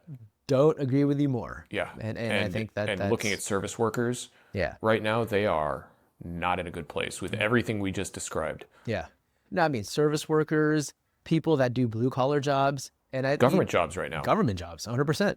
I mean, yeah, these are the people that, again, and part of it too is in an example, and I'm not going to knock government workers, Yeah, no, I'm not knocking them at all. but there's a point where when you're the government, right, you have this basis of like, it's a pretty cushy job. You're You not have a getting fired. pension, you're Yeah. not going to get fired. There's almost, you're going to retire pretty decent, right? Yeah. So the incentivization isn't necessarily really there. Which speaks to your ever evolving technology. Yeah. Yeah. Because if you're taking the analogy that, hey, what you have to move as fast as technology, Yeah. right? If you choose to be in this role that you do because of A, B, and C, there's an opportunity cost to it, right? There is. So if you're willing to take that, when the time comes that if there is the time that comes that you do have to shift and you're not able to, well, you take a kind of a dig deeper look. It's like, well, did I get too comfortable? Yeah, those AS400 specialists aren't as hireable Nope. as they were 30 years ago. Nope. I mean, but you think about it like this: C++ people still are. Really? Right? Yeah, Oh, I 100%. didn't know that. I I thought mean, everything was like Python and Java. no. So Rust, Golang, C++. Okay. Those frameworks are they're all still C-based, right? You're gonna always need someone to work on a kernel. 7 people will understand this. I love it. Yeah, but yes, exactly. That's okay. I think I was moving us back towards some of the earlier elements of the conversation. You had made reference to some of your, let's call it post-religious spiritual Yeah. ideas, or what you said was how did you frame this? I would say the evolution of my spirituality. Sure, which I love that that's a thing you have. Yeah. So yeah, growing up Filipino, I think the biggest thing that was instilled with me was Catholicism. I think the fact that banging in my head the dogmaticness of religion, faith, and Jesus Christ is your savior, and all that good stuff. I kind of call it the Sam Harris approach, which is Your approach, or wow, are you calling Catholicism the Sam Harris approach to religion? no. I'm calling kind of my version of Okay. it as the Sam Harris approach. I was 'Cause, very yes, curious how you were going to do that. yeah. Because I think of spirituality has to me has an association of some pragmatic principles. Does spirituality have a pragmatic basis? I always thought that religion did. Well, I think it's all based on experience. Sure. So then I think being practical with your experience and how it builds, because people could have really bad experiences with religion and people could have really good experiences with religion, right? It's based on practicality and how you observe, on how you basically worship. So for me, I was just, the fact that I was raised Catholic, it was banged in my head. My mom prayed the rosary. We had to pray the rosary every night. There's a part of me where everything was just so, purpose is kind of a big word for me. I found it to be very monotonous with no purpose, right? Because like if you have this overarching being that is supposed to save everyone, and you do it by praying the rosary or going to church or taking this, and this, it's like, doesn't that leave most of the world kind of out of it? And I always had that question, right? I just had that conversation with my dad a week or two back, because Yeah. it was a conversation he had as a child Yeah, in church and was given a very specific response. which was, Essentially, don't respond. no, it was, once you've even been given understandings, or if anybody's ever told you about the faith, now Yeah. you're locked in and you have to do it. But if you're innocent of it, then you're fine, Yeah, which is a baffling construct to lay on an 8-year-old, yeah, right? And that was something that he experienced. And I've heard versions of that. I don't Yeah. know if that's the current doctrine or the way that they're moving things. would I be surprised? No. Oh, it's horrifying. Yeah, Mere exposure to an idea is enough to lock you in for eternity? yeah, Bruh. yeah. And to me, I just didn't think that was kind of the answer, right? And then being able to travel to India, being able to travel to Asia, India is in Asia, being able to travel to parts like when I was in Syria, I was in Lebanon, I was in Jordan, and all these places that were like, wait a minute, you don't know who Jesus Christ is, or you know him as a disciple or as a man. It's like, oh yeah, in the Quran, he was just a dude that, Was he even a prophet? I think he was a I prophet. think he was a prophet in the Yeah, Quran. in the Quran, yeah. And parts of the Buddhist religion and the Hindu religion where you have like all these like different manifestations of God, and at certain parts God was this, at certain part God was that, and I'm like, huh. It's like, There's something going on here. yeah, well, wait a minute. If I was raised to believe that Jesus Christ was like the only God, and he was like binary, abstract. There's no such thing as anything else. And you're telling me that millions of people believe this way. It's like, well, like, wait a minute. It's like, who's right or wrong? And then that question was just like, well, nobody's right or wrong. I was going to say, it doesn't even matter who's right or wrong, at least from our perspective. Yeah. Now, from the perspectives of, say, prior extremely militant religious organizations whose predicate was control and power development, Yeah. then it matters to them and anybody who's in their way. Well, I think you can argue parts of the Catholic Church at certain points in time. Argue? You can cite historical record. The Inquisition. Yeah, thank you. That's exactly where I went. Yeah. So you see that the hand and power that these religious like organizations had, right? So for me, part of the manifestation of my spirituality was just like, well, what do I believe in, right? Do I believe that there's an overarching energy that kind of binds us and connects us and kind of keeps the hope, right? Gives us the ability and that energy to make me wake up every day and be thankful and have gratitude and be loved. I think so, right? Do I put a label into what that spirituality or what that energy is? No, because if I do, then I'm already ascribing to a form of something, right? And this is where I love my wife. She is super Christian and super Jesus Christ is my one only God. I love that for her. And we work. Yeah. Right? We work because we respect each other's space, right? To say, hey, if you want to raise our son to be Christian, I have no qualms with that, right? Like he's going to be raised with a mom that's a very good mom that has very good principles. Now, if he wants to explore and says, hey, I want to kind of know what dad's about. Yeah.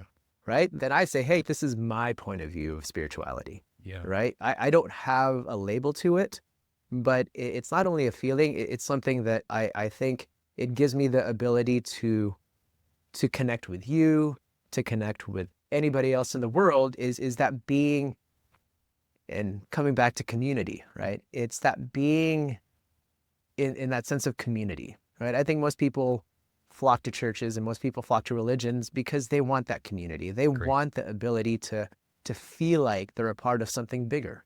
Yeah. It comes right back to that construct of tribe. Yeah. Where we need to have some element of recognition of ourselves and others. Yeah. And frequently religion or faith or spirituality that's shared can provide that anchor 100%. for people. And I say this frequently. I think one of the greatest elements of organized religion, maybe the only element that I actually appreciate, is the capacity for the development of a community, which is supportive across all these different levels. Yes. Right outside, right next door, there's a dang Billy Graham thing, and they're here to help people with the fire. Yeah. And what? Yeah. Thank you. More power. I appreciate that that's what they're doing with their money and their time, and that's a beautiful thing. Yeah. And again, do I have to agree with their ideology? No. But if you and I were doing the same thing and we're helping, ideology goes away. Doesn't matter. No, it doesn't matter if you're A or B or C. It's the fact that we're human beings and we're binded in this type of energy. And we're all trying to figure it out. I said this earlier, and I'll say this every dang day of my life. We are all trying to figure this out. Yeah. And I love that we have such a diversity of experience and a diversity of interpretation of what we're experiencing. Yeah. Because together we are all sort of figuring it out. Yeah. It's like this massive computational process. Yeah. It's the human experience. Yeah. The human experience, which seems to be laid on top of this massive digital structure. Yeah. Which we can look at and believe is analog. Yeah. It's interesting. And the part is we don't even know, right? We don't even know. This is kind of the assumption. Yeah. And you're right. And most people that say that they know, I have concerns with. Yeah. A lot that those are the people I wonder what that they're going to question. sell us. Yeah. And I think that plays in a part with the narcissism, right? Because like I can say, hey, I know a bunch of things, but am I wanting to know more? Do I know everything? No. And I actually want to rephrase what I just said, because I have friends who've even been on this show who know through their experience that what they believe is true. 100%. And I have respect no that. problem with that. Because experiential support for any of that, it's the only thing we really have that gives knowing. Yeah. And people talk about faith, and then there's people that have experienced things that I can't describe. Yeah. Or I can, but through a different lens. And to me, and that's a part of my human experience is I'm not going to take that away. No, you couldn't if you wanted to. No, and exactly. It's like, who am I? Yeah. Right. So, and I think that part, again, I totally respect. And I would never, ever, ever be like, hey, what? Your religion is wrong. Your faith is wrong. No, it's like we live in this human experiment where we all kind of live together in somewhat of this contiguous perfect harmony. Perfect. It doesn't look perfect from the inside, but yeah. from the outside, I bet it's a beautiful thing. Dude, I still think human beings are innately good. I agree. I think we are innately, we want to do the best, right? Yes. And yeah, you're going to have people out there that have had really shitty experiences that might have, and there's anomalies, right? There's always anomalies. But I think in overall, in a consensus, I think human beings are innately good. And I think we all innately want the same thing. Yeah. So I think part of the aspect of spirituality, and talking about this from a hallucinogenic standpoint, right, is I've always had kind of the theory in my head. It's like, well, I'm not going to knock it until I try it. Yep. I can't be like, this thing is bad because it's bad. It's like, how do I know it's bad? Right. It's and like, you can do a risk assessment. You are an adult. Yeah. You have some level of sovereignty over your own decision making. Exactly. Regardless of what various state authorities think about it. Yeah. And I think if I have the ability to do it, it's kind of like, well, it's my body. So I can kind of see what I think, what I deem to be good or bad. I've had really shitty experiences with some, but part of it too is just the fact that there were parts of it when I had done hallucinogenic things recreationally younger, acid, shrooms, MDMA, and even then, back then, there was like this very elastic, like ecstatic state that it always put me just like, oh my God, this is really cool. It's like, I like being this. But I've always had the ability to say, hey, this isn't real life. Like, this isn't what real life is. Real life isn't being in this state, right? This is great, but you always have to have the mentality that you have to come back. Our daily experience, right? Our daily experience is not that psychedelic experience. Exactly. For most people. And I want to preface that and say 100%. For most people. And I think even then, maybe I just had the foresight to be able to kind of say, hey, what? I know what real life is and I know what this state is. But the very first time I did it more for a therapeutic level is when I went to Peru, and I went to Iquitos. And back then, traveling because I just had a really shitty relationship breakup, and that was a transformative element in your life, wasn't it? That breakup was, wow, that's really cool. I mean, sorry, it was horrible for you, but I feel like it was really interesting. Such a great learning experience. Yeah. Right. And so like being able to do these things and then like reflect, and then I was open for a bunch of things. Right. And I was just like, hey, I did Machu Picchu. It's like, hey, well, where do I want to go now? I need to see Machu Picchu. And dude. I know. Dude, it's top of the bucket list. It's top before the weather gets any crappier. It's a good place to just kind of like reflect and sit down. And that and the southern tip of Chile. Yeah. Those are the places I need to get. Well, Patagonia and the Andes, right? I mean, those are... If I can knock out the Nazca lines and Patagonia and Punta Arenas, I'm in. I mean, you got most of the ranges in Southern America. Oh, yeah. That's the three... Okay, and I've friends in Colombia that I want to see. And I want to go hit it, but it doesn't matter. But it touches, right? Yeah. Like the Andes all touch Colombia, Ecuador, and Peru, and then the Patagonia touches Chile and Argentina. So if I can make it a thing where I also record episodes there, maybe I can figure out a write-off. Let's go, dude. If you can do it, I'd be so jelly. Come with. Pretend you're like my editor or my producer or something. Like, we'll figure it out. Dude, like my wife's like, no, you're not going. Yeah, that's fair. That's fair. Hey, throwing it out there, and that's fair. Yeah, no, it'd be cool. Yeah, that'd be cool just to visit South America again. But so sorry, I totally co-opted. Digress. Yeah, that was a good digression. Yeah. But yeah, it's like that. My very first experience with like ayahuasca, like doing it with a shaman and being able to do it in a village, not even a village, like kind of like this 2 or 3 like place thing. It gave me the experience that kind of strengthened a lot of my spirituality. So it was more of a reinforcement practice. It was a reinforcement that the reinforcement that I got from it was I didn't know how much nature played a big part. And I think that was the biggest thing that I had with my experience of just like being able to, It's funny. It's like people always say, it's like, oh, did plants talk to you? No. I'm like, no. I mean, plants were talking to me like physical conversation, Right. but There's a different approach to communication at that state. there was like this metaphoric state of like, you're above you. Like you're not like, you're out of yourself. Yes. Right. And I think just being able to do that with nature, just being able to do that with someone like kind of holding your hand. Yeah. Like you might not understand what they're saying, but Set and setting are so important in these states. And there's a massive difference, I'm told. I've never done any of this recreationally. Yeah. And I almost don't want to. It feels, after you've done therapeutic approaches or guided approaches, and this isn't me talking shit on anybody else. Yeah.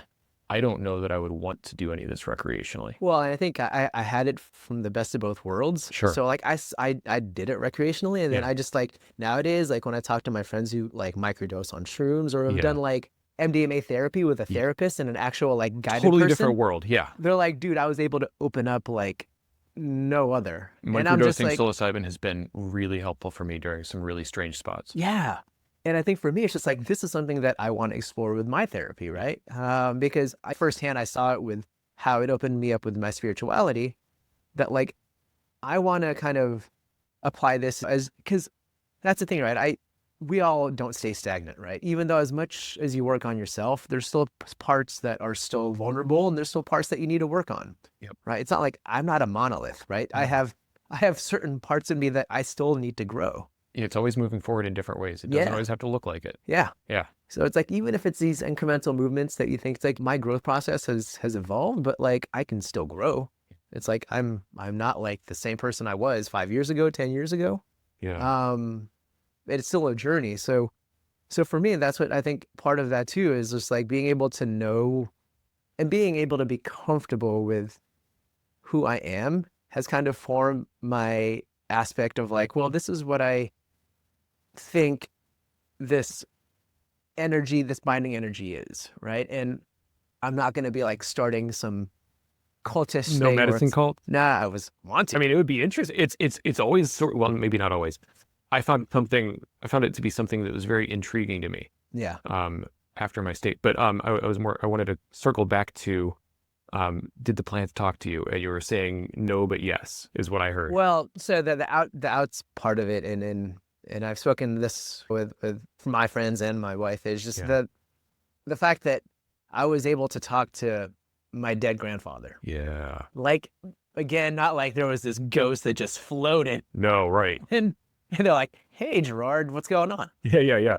Just shooting the shit with the old dead guy. That's with cool. My old great granddad. Who you probably never met.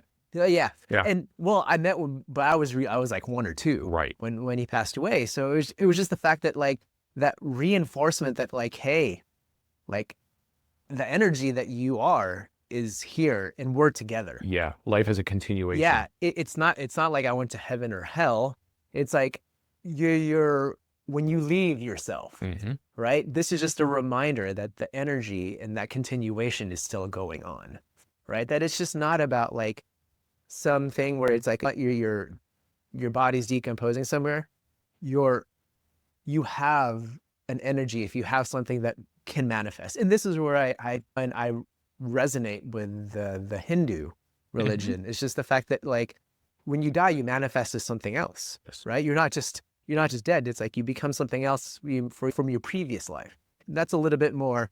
It's this sort of evolutionary approach to the soul or the spirit as it moves through different learning experiences. Yeah. Which is very much in line with the way I observe all of this. And a lot of the things that I've read are essentially that. And I believe that, actually. So do I. And to your point is, again, another big word to that is your soul. Yeah. Right? I think your soul is... I talk about that a lot on this show. Yeah. You do. But it's I think your soul is a recycle of, I think, energy that have come from versions of me. And I think when I leave this physical world and when I move on into something else, I think there's going to be a part of it where it does come back. It's kind of like the whole Mother Nature thing, right? It's a sustainable thing.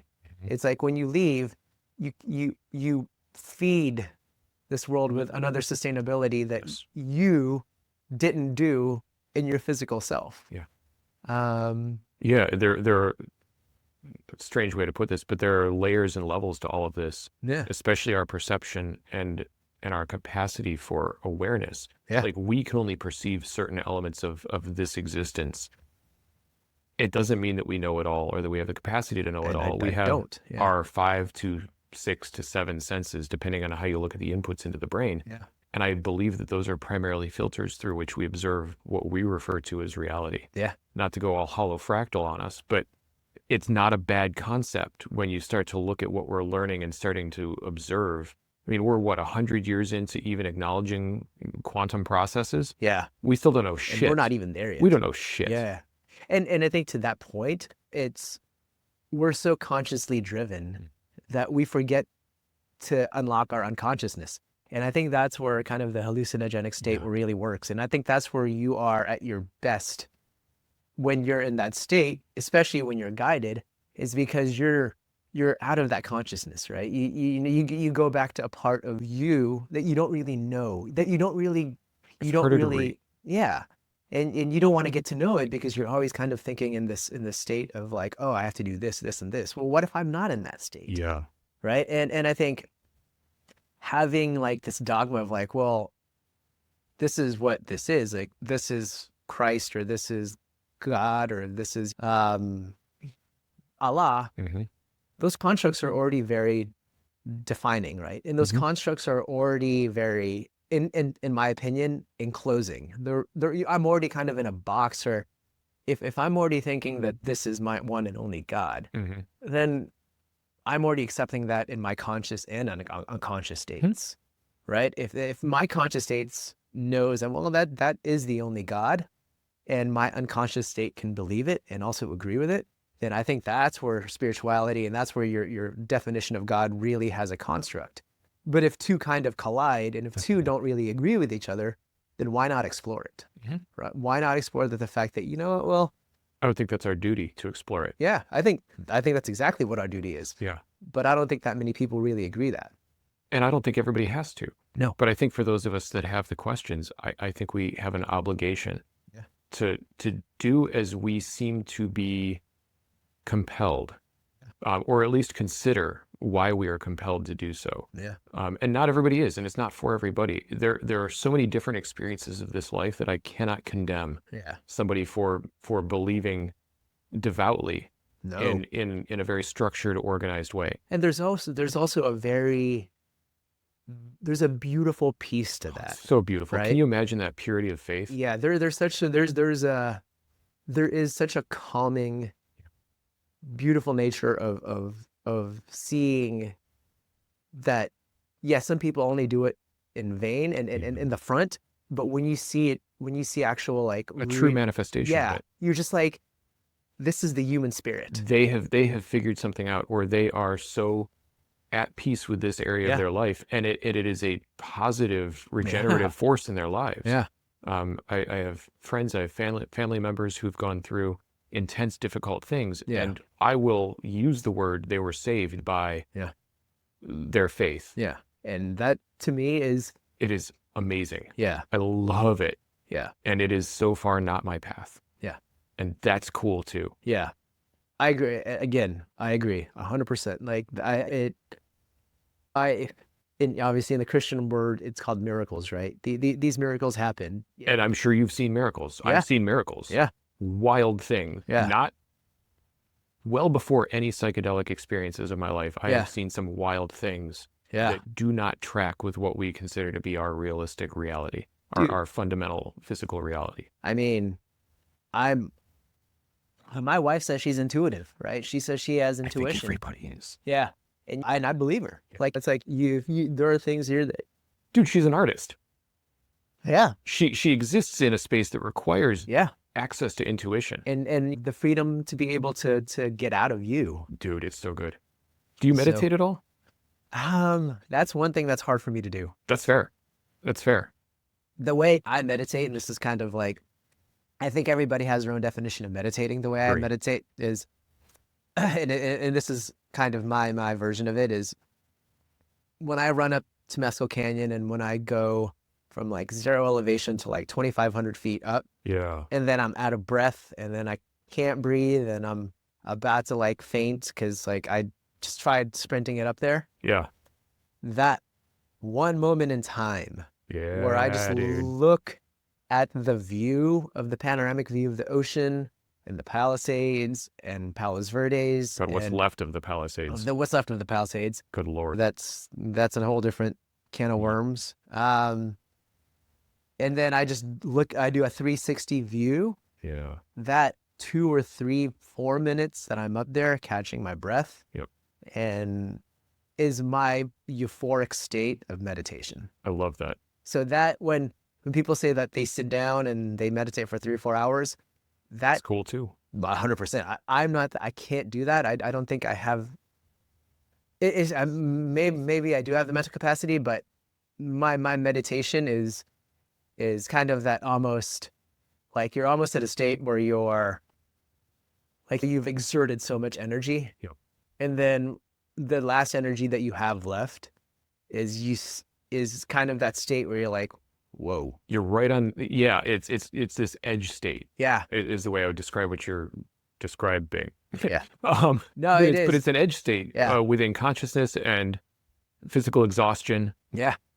And your body has to be hyper aware, and I think it opens up your consciousness. It does. To be more aware. Yeah. There are other ways to achieve exactly what you're saying. Yeah. A good friend of mine teaches breath work. Oh.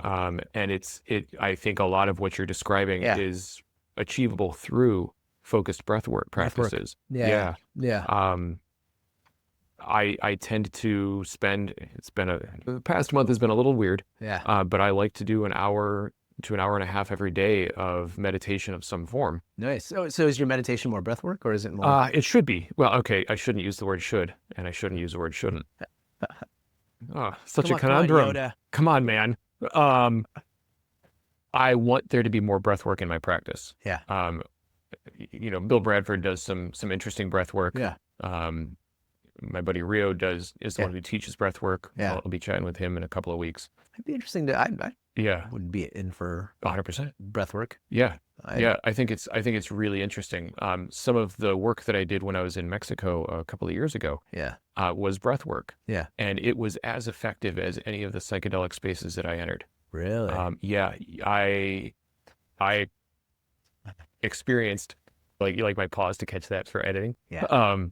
I experienced some very interesting, some people call it journey, some people call it out of body, but I experienced some things that do not make sense. Is it the hallucinogenic breath work or I forgot? Holotropic? Holotropic. Yeah, I believe that's what it is. Yeah. But you can also do things like some of the pranic breathing from the Indian cultures and traditions. Breath of fire is a thing you can do. Huh. If you want to be like all the cool kids, there's the Wim Hof method. Yeah. Which I'm glad that stuff is more. Yeah. People are aware of it because it does interesting things, physiologically, mentally, and I would say it helps you access things spiritually. Huh. I could go off on things that I've experienced in breath work. Yeah. Like what was your most revelating experience? Yeah, as far as revelatory things, seeing ancestors and being held by an ancestor, as I wept going through some very difficult moments of my life. Yeah. And them showing up while I'm in this state, tears streaming down my eyes, and I don't even feel like I'm in my body. Yeah. And I'm being held by this ancient woman. Yeah. Who I knew, but I'd never obviously met. Yeah. That was a wonderful thing. At one point I found myself in a park. Yeah. With my wife and some of our unborn children. Yeah. And amazing things that don't make sense. Yeah. Like, where did that come from? And then some scary things, like a scene from my childhood that I still can't place. Yeah. Walking into a red room with an old TV and the lights through those old school pull down blinds. Yeah. That makes the whole room reddish orange and just this feeling of terror. I don't know what that was. Yeah. But it resonated with me as an experience that I was still sort of protecting myself from. Yeah. Really, and this is just breath work, dude. It's just breath work. Big old air quotes, breath work. And some of those experiences were similar to future experiences with psychedelic work, Yeah. therapeutically psychedelic work. Scary, but shocking. You had that experience that you said you were with your ancestors and your someone holding you Yeah. had the same exact experience. Was that with With- ayahuasca or? No, with holotropic. Oh, with breath work. holotropic? No kidding. So- So you have done breath work. I've done it once. So I think I told you about the men's retreat that I did. Just I think it was basically just because I had a men's group. Mhm. And basically, and this was my way of trying to connect to other men and relating. And we did in Austin, Texas, in the Hill Country. Nice. Beautiful. Beautiful out there, dude. Beautiful. It's like it was one of the coolest things that I've done because, like I said about relatability. Yeah. Dude, it was all gamut of men. Men with Yeah. addiction, men who have had divorces, men who've tried to commit suicide, men who have done all these things. And A for panoply of experience that just can't be recreated. no, and for all those men just to be there and share experiences and tell their stories, it gave me it humbled so much of who I was and who I am. And then part of that retreat was holotropic breath work. Mhm. That's what I was saying. I'm like, was it called holotropic or halogenic? Yeah, right. Yeah. So yeah, we did so we all laid down. So basically we had someone that came in so I think that the premise of holotropic breath work is you do really short breaths, short, until you get into the state. I don't know if it's a catatonic state, but it's a state where you're basically, it's all short breaths where your oxygen level in your head gets a certain level, Mhm. but you're also laying down. So And you didn't do any long holds before? I think we did. That would be my experience of it, was some very long in, very long out, very long hold, So and it then was, moving into that sort of quick. yeah. So the quick part of it I remember because I was just I was kind of a skeptic Of at course. first. Like I I'm was like too. nothing's gonna happen I here. was like, why am I doing this? yeah, This is I'm like, dumb. I'm like, why am I breathing in this way? And Yeah. like in my whole head, I'm fighting it. Yeah. In my whole head, I'm just like fighting it. And then Until you can't. until you can't. And then there was a certain point where it's like I couldn't anymore. I'm like, Yeah. okay.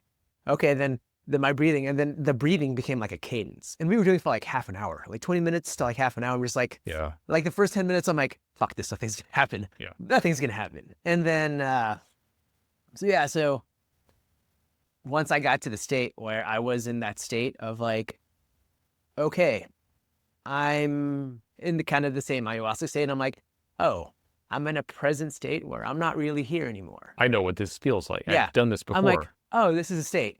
So the state of your experience with someone holding you was the state of, and again, it always comes back to my grandfather.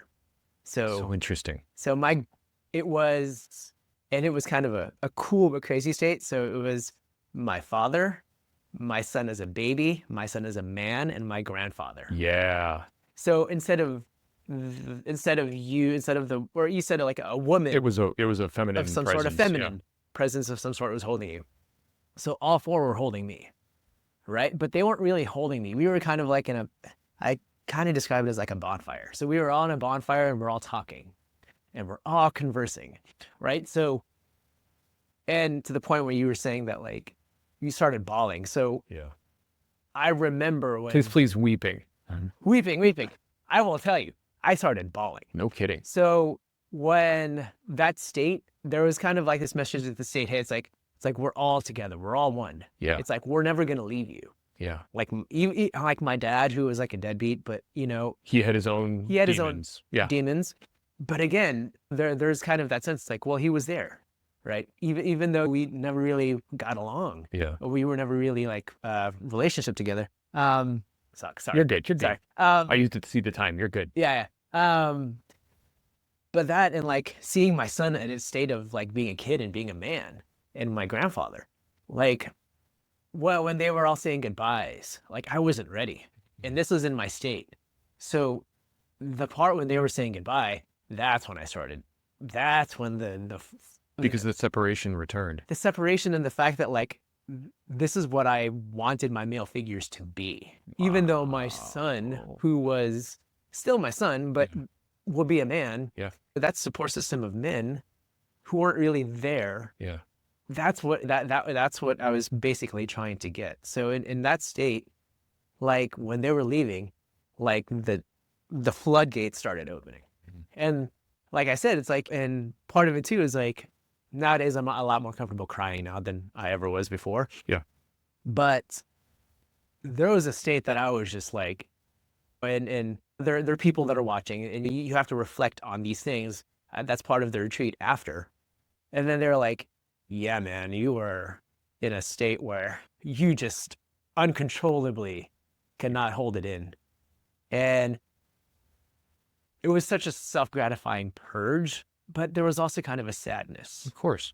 That was like, it's like, I don't want you to leave. I don't want you to leave. But it was also kind of that aspect of like, well, we never really left. That's exactly where I wanted to go with that. Yeah. Because my understanding is, I say understanding, Yeah. the way it's been described to me and some of the ways that I've seen this, they're still there. Yeah. Both aspects, all aspects of your Yeah. son are Yeah. right here with you. Yeah. Your grandfather, your father, we just don't have the capacity to see them here, but it doesn't mean they're not supporting Exactly. us. And I think that's the part of that unconsciousness that I think is really great for exploration, right? is. Because it's like you think that they're not there, but all of this is still around us. And we talked about that, and I'm just like, man, I know. I might have had a different experience, but I know that state. I know that state is like one of those things that It's fascinating. it is, but it's one of those things that's very joyous, and it's like, man, it's like, I don't know if I could handle this every day. And there are people that do. Yeah. And it's and it's interesting to me. So I am frequently accused of approaching a lot of these experiences from a very left brain Yeah. mindset, which Yeah. I'm told makes it more difficult to actually access them cleanly and Yeah. intentionally. Yeah. But that's also just how I'm wired. Yeah. And if I can still see these things and I can still maintain the capacity for inspection, not Yeah. even introspection, but inspection of what it is, then it's going to work for pretty much anybody that wants Who's it to to say? work. Yeah. And if it's repeatable, I mean, you're not going to get the same experience every time. No. I wouldn't want the same experience every No, time Yeah. because that would get boring. Yeah. Like, let's move forward and there are new challenges every day to approach. Yeah. And if you need help, access it the ways that are available. We have tools that you can call it technologies. Yeah. And I think that framework, returning to the framework of technology, it's the same exact idea. It's just from a more right-brained approach. It's a Yeah. more intuitive approach. Yeah. Like your wife, I think, would be fantastic. I don't know if she meditates. I don't know if she does any. She does. Yeah. Yeah, I bet she's really good at it. Yeah. Because she can just drop she's a lot into better the than- flow. Yeah. Yeah. That's okay. Yeah. And you're probably a lot better at other methods or approaches of accessing this stage of Yeah. consciousness. Well, I touch back to the kind of breath work is I'm interested in it. But I don't know if I want that type of intensity. It's scary. Yeah. Because there's a point. It's like, yes, I'm showing a lot of vulnerability, but it's also draining to a point. It's like, draining. so I wanted, if I was going to do like any type of breath work, it'd be more of just like the meditation to get rebalanced. Yeah. Rather than to basically get into that state, because that state was pretty intense. It's extremely intense. Yeah. And I suspect that it's intense when you need it to be intense. Yes. And I don't know that it always will be. Exactly. I think you hit the head on that. I think there was that point in my life where I just quit my job and I was going through kind of like this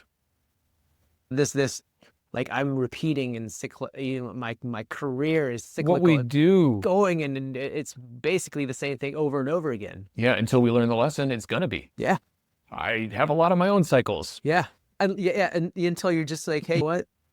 Not deal with it, but it's just like Find a better way to deal with yeah.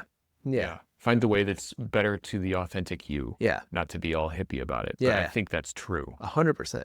And I think that's where the state where I think it needed to be intense because it needed to ground me back You up. needed to shake yourself into it. Yep. Much like a plant or a baby. Yeah. Like, I'm like, slap, it's time. yeah. Yeah. Yeah. So yeah, I think that part of it was I think that it was purposeful. Yeah. Yeah. Well, man, I really appreciate you sharing all this today. Of course, man. I always love these conversations with you. Just for reference, like half the time when we go to parties together, we just kind of just sort of isolate and chat about this kind of stuff. So Yeah. I really appreciate that you wanted to come and do this with me on the podcast. Well, I mean, I think you're a very deep thinker, and two, and I think you're evolving, but I also think as me as a judgment of character, I think you're also a very good person, and I think you have the ability to listen and be genuine, and I think most people need to kind of be more that way. Well, thank you. And just for reference, I was saying this to a friend. I like to do this because to me, this is my way of introducing everyone that I know to the people that I just love in Yeah. my life and that I Yeah. really appreciate. So, I call this No More Strangers for a reason, right? Yes. And that's part of that reason. Yeah. And it is my freaking honor and privilege to use this as a way to introduce you to more people, people that I know, people that I don't know. Yeah. And it's a dang honor Yeah. for me that you sat down in this studio apartment in Los Angeles where we can barely breathe. Pardon all the coughing, whoever's listening. Yeah. The air is garbage. Yeah. Well, I'll thank you very, very much. And I'll tell you this, like you could have one person, no one, or everybody listen to this. Yeah. This was still me getting to know you. And 100%. and to me, that's a lot, that's worthy of me instead of just whoever listens to this will listen to it. But Yeah. it's just being able to connect. Thank you so much, man. That means a lot. And we will stop this back and forth of genuflection. And dude, thank you. Yeah. Really appreciate the time. Thank you. I'll see you again real soon. Peace.